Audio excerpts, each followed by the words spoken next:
talking today about the second step. And one of the things on this Sunday, before July 4th, when we celebrate the birth of our nation, that I wanted to take an opportunity to talk about is a thing that's called self-sacrifice. When Jesus said, "Greater love hath no man than this, that a man give up his life for his friends," that for me is in effect the definition. We talk a lot in this church and in most churches about the concept of discipleship, and I'm going to deal with that a little bit. But I want to talk about that self-sacrifice and hard work. And I think it's appropriate because the freedom that we celebrate as a country tomorrow is also a result of self-sacrifice and work.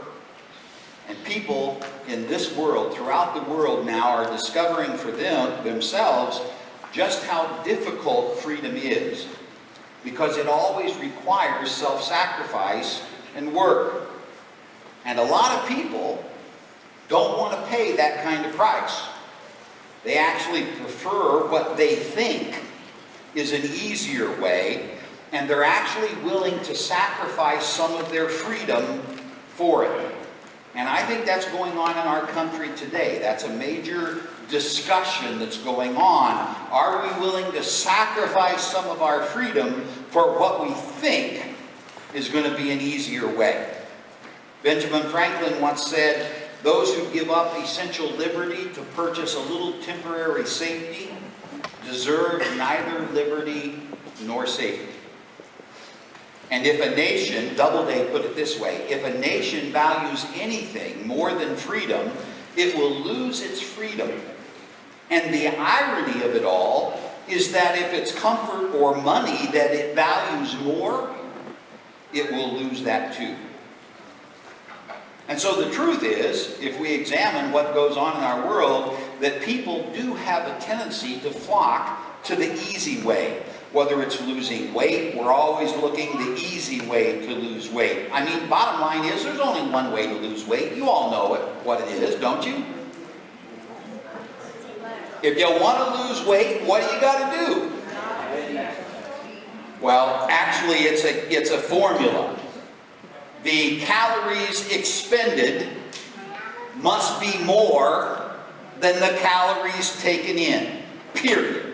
I don't care what the weight loss easy program. I laugh at those ones that talk about how easy it is. And you can just, the new one is, oh, it's just a string. And if you do this 8,000 times. It's just, it doesn't work that way. Or making money. A lot of people get in trouble because they start pursuing the easy way to make money. The bottom line is, if you want to make money, for most of us, what do you got to do? You got to work for it. Now, some people say, well, I'll let my money work for it, because that's the same thing. But if you put your money to work, it'll make money. If you don't put your money to work, it won't. Or, so many people in our society today, they want to take the easy way in building a relationship. I mean, our whole culture has bought into that. The bottom line, folks, sex is easy. Love is hard. Very hard. And so it's easy to draw a crowd for the wrong reasons. And sometimes, folks, I think that happened with Jesus within the church. In our eagerness to evangelize the world, we have painted as a church a very attractive picture of Jesus Christ, who he is and what he's done. And we have offered people the grace and the peace and the love of Christ. And millions of people have responded. I mean, Christ has followers in every part of the globe. And we have brought countless crowds of people into the church. But have we made them disciples? Because that's our mission statement, isn't it? Go ye therefore and make disciples. Now, I've done this before. I'm going to put it out. And here's what goes on. And I think where we've messed up, y'all see it. Discipleship is actually a triangle. Okay? Use a Trinitarian thing. Discipleship means that we know the information. The information is the words and works of Jesus of Nazareth. It is revealed to us in the Holy Scriptures. Romans 10:17 says, faith comes by hearing, and hearing by the Word of God. We're talking about the information about Jesus of Nazareth. And that is part of discipleship. And within the church, guess what? I think we've made a whole lot of people who understand and know the information. But they're not disciples. Because discipleship is more than just an understanding of the information. Jesus said in John that his disciples would do greater things even than Jesus himself did. You will do greater things than I have done, he told his followers. And that, I use another I. It's not just information, it's also innovation. We're not going to do the exact same thing that Jesus did in every case, because the circumstances we find ourselves in are different than the circumstances Jesus found himself in. So we need to do something differently. We need to do something greater even than Jesus has done. But then the third part here, see, that's the hard part. I have a little handwritten note. My wife laughs at it every time. And it's on my, down in my man cave, if any of you have ever been down there and looked at it. And it's handwritten. I just saw it one day. Everybody loves Jesus until he asks them to do something. Everybody loves Jesus. And that's called imitation. Imitation. If we are disciples of Jesus Christ, who are we supposed to be like? Jesus. Imitation. And what's the example that Jesus gave to us? Was it not one of self-sacrifice? Giving up of oneself for the sake of another. A husband for a wife for a husband, parents for their children, a church for its community. That's what discipleship is. And we've made a lot of people who know the information, but I don't think we've made quite so many who are practicing the imitation. You know who Humphrey Marlowe is? Anybody? Anybody read Mark Twain? Prince and the Pauper? It's a great read. If your kids haven't read it, have them read it. It's an awesome read, right? Prince and the Pauper, you find him there. The story features Edward VI of England as a boy who changes places with Tom Canty, who's a pauper, who looks exactly like the prince, right? And so soon this pauper, Tom, finds himself a witness to all of the folly and the pomp and the flattery of the court. And the prince, on the other hand, as he's going out and finding out what the real world is like, is appalled at the poverty that was on the other side of the coin in 16th century England. But the question is, who is Humphrey Marlowe? Because if you remember the Prince and the Pauper and the beggar who made good, but I think we forget poor Humphrey, so here's the story for you. Humphrey came into the prince, played by the pauper, dropped down upon one knee, and Tom the pauper, he still only contemplated him for a moment. He said, "Rise, lad, who art thou? And what would thou have?" And the boy rose, and he stood at graceful ease, but with an aspect of concern in his face, and he said, "Well, of surety you must remember me, my lord. I am thy whipping boy." "My whipping boy?" Tom asked. "The same, your grace. I am Humphrey Marlowe." And all this means nothing to Tom, the pauper, in his new role, so he kind of pretends that his memory has failed, and he asks Humphrey to refresh it for him. The guy says, "'Tis a matter of small weight, my liege," says Humphrey. "Yet will I touch upon it, please your grace. 2 days gone by, when your majesty faltered thrice in your Greek in the morning lessons, dost thou remember it?" "Well, yes, and he thinks I do," answers Tom. And it really wasn't much of a lie if you think about it. Because if you were studying Greek, thrice, give me a break, 40 times, easy. The entire Greek language is based around the verbs. I studied it in 13 weeks in a summer session. I took 2 years worth of Greek in a 13-week summer course.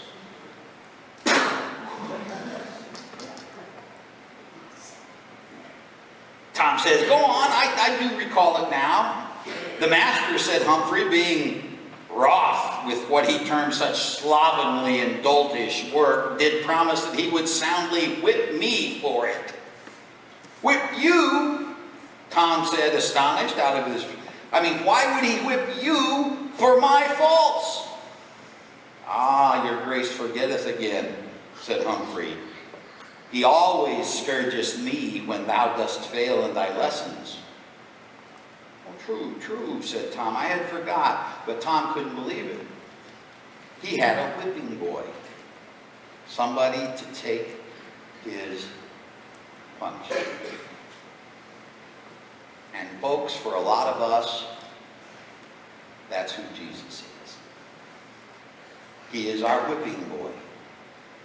Someone to take our punishment for us. Someone to relieve us of our responsibility for our own failures.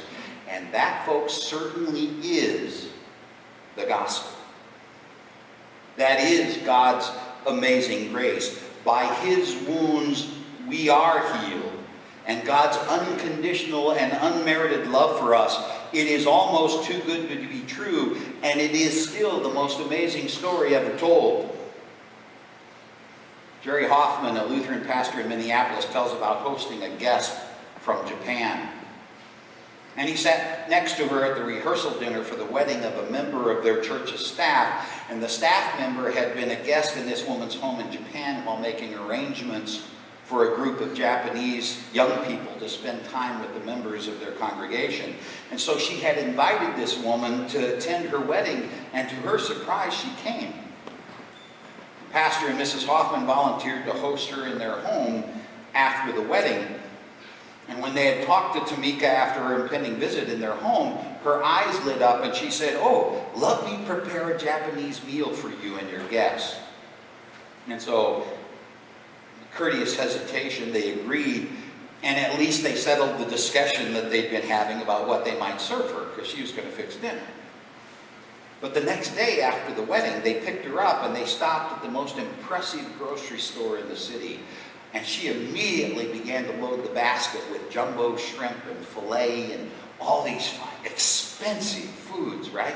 And about the time Pastor Hoffman was beginning to kind of calculate how much this was going to cost her, she turned and she said in Sicily, "I pay." And she was even ready to purchase the pots and the pans that were necessary to prepare the meal until Mrs. Hoffman assured her that they had the cooking utensils at home. And when they arrived at their house, the Japanese guest went to the guest room, returned in work clothes, and took over the kitchen. And Mrs. Hoffman tried to help, but was soon released from her duties, and about 2 hours later the other guests arrived, and after the preliminaries, they went into the dining room expecting that Tomika would join them. But she insisted that they be seated, and she then served them the most fabulous Japanese meal they'd ever eaten.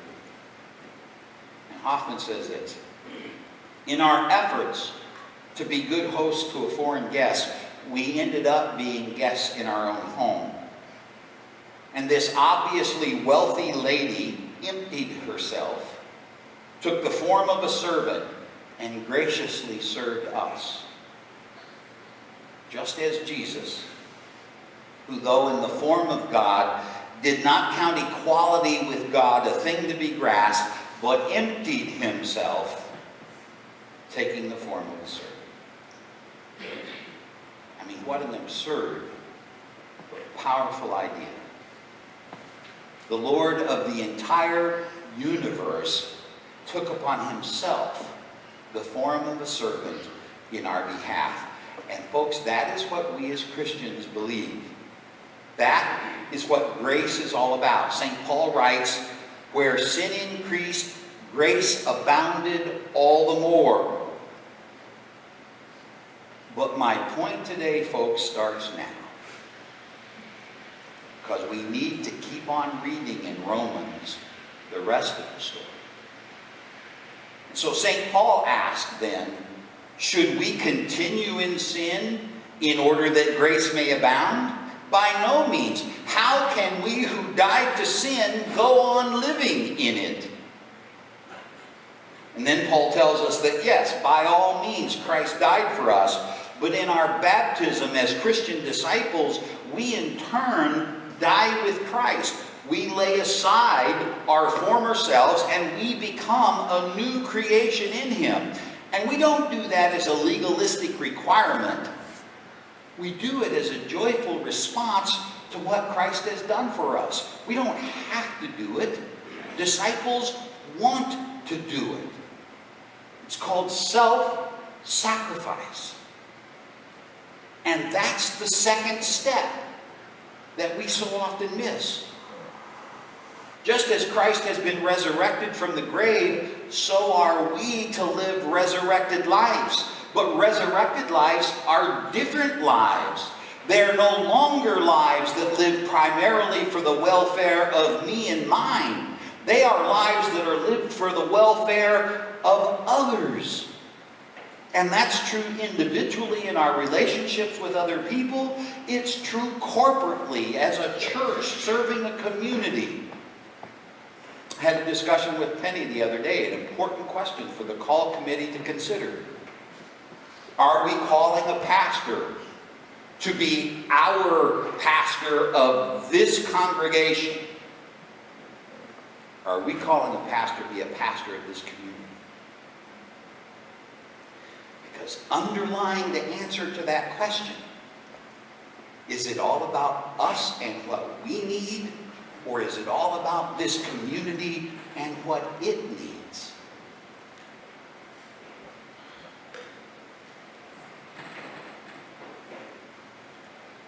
It is one thing to say that Jesus Christ is our whipping boy, that the Lord of all the universe has laid aside His royal robes to rescue a fallen world. It's another to say that He is calling us to make that same kind of sacrifice. And that type of sacrifice is called for two reasons, folks. First of all, we make the response for ourselves as an act of devotion for what Christ has done for us. There was a young man once who was seeking true love, and so he went to the spiritual master and he said, "Wise teacher, I am searching for genuine love." "Well, how will I know when I have found it?" The master smiled and he said, "Well, I will not tell you the answer, but I will tell you that there are 3 ingredients to genuine love. Are you willing to search the world to find them?" "Yes," said the young man. So the young man traveled the world over. He went to the great schools of learning and he talked to the wise masters and mistresses, and he fell in love and he was loved and he failed in love.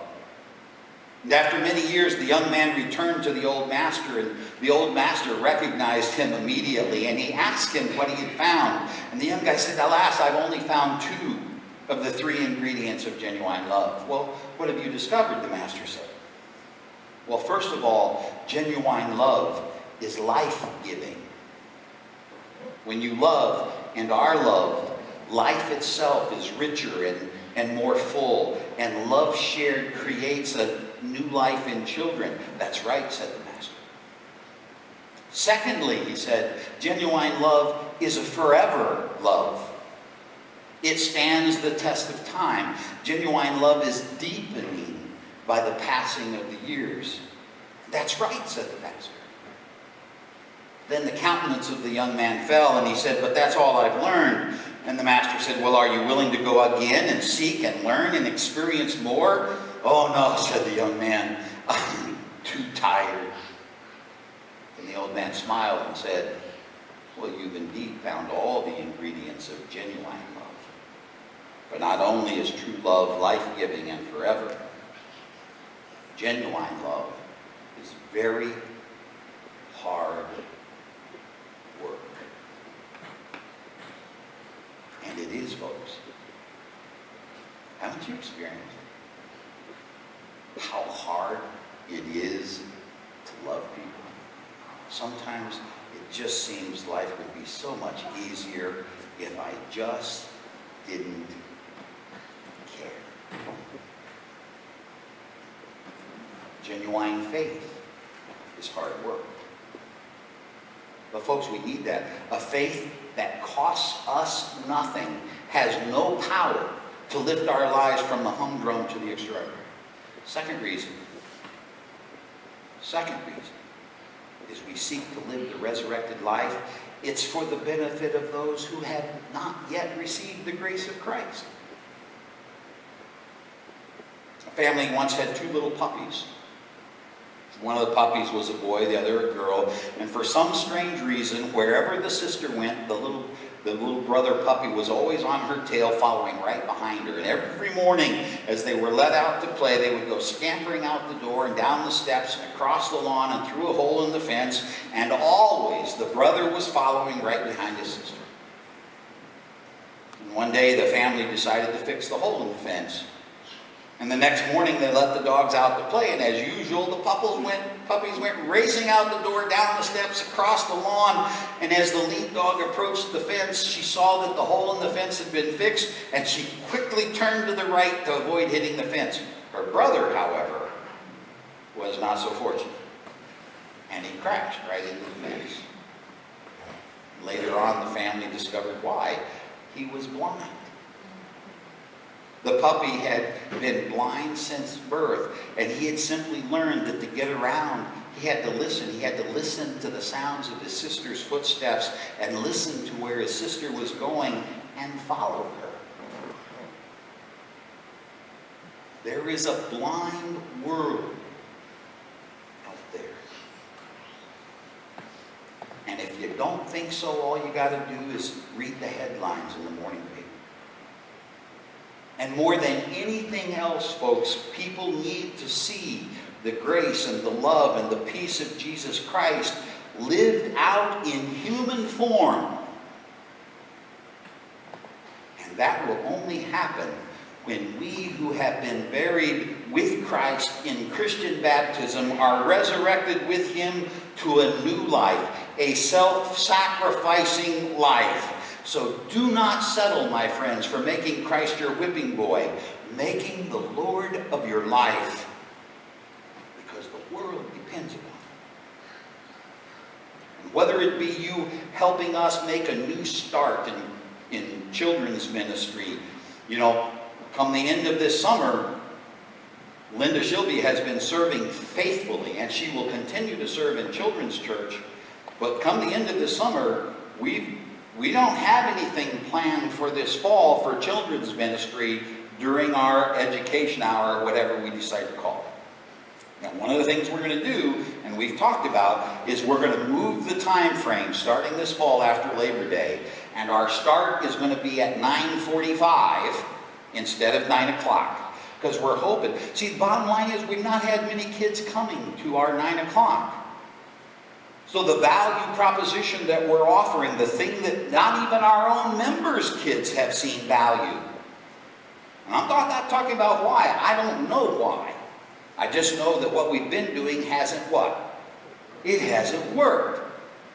Well, to keep doing what we've always done, we will continue to get what we've always got. We need to try something new. We need to start new to reach new. We need some self-sacrificial Christians who are living a resurrected life to step forward and say, what new thing can we do? Starting at 9:45, maybe that will help.